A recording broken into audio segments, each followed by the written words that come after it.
আসসালামু আলাইকুম ওয়া রাহমাতুল্লাহি ওয়া বারাকাতুহু। প্রিয় কমিউনিটি, আরেকটা নতুন ভিডিও নিয়ে চলে আসলাম।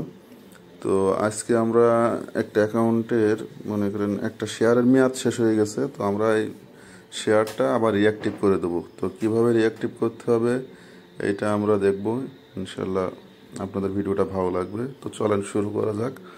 তো প্রথমে আমরা মাই স্টকে ক্লিক করব। মাই স্টকে ক্লিক করার পরে দেখেন অনেকগুলো স্টক এখানে নেওয়া আছে।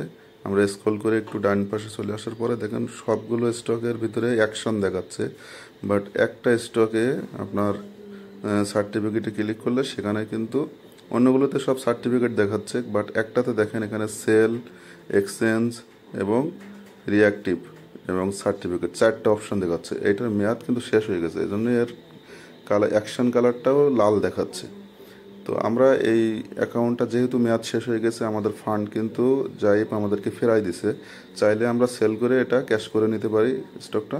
তো আমরা রিঅ্যাক্টিভে ক্লিক করলাম। রিঅ্যাক্টিভে ক্লিক করলে দেখেন এখানে সাকসেস দেখাচ্ছে। তার মানে আমাদের এই অ্যাকাউন্টটা আবার আগামী 1 মাসের জন্য রিঅ্যাক্টিভ হয়ে গেল। তো এইটা আবার কন্টিনিউ আমরা তার ইনকাম পেয়ে যাব প্রত্যেক দিন। যদি এইটা রিঅ্যাক্টিভ আপনি না করেন তাহলে কিন্তু ইনকামটা পাবেন না। তো এটা খুবই জরুরি, কোন দিন আপনার মেয়াদ শেষ হয়ে যাচ্ছে সেটা খেয়াল করবেন। তো ঠিক আছে, সবাই ভালো থাকবেন, সুস্থ থাকবেন। আসসালামু আলাইকুম ওয়া রাহমাতুল্লাহি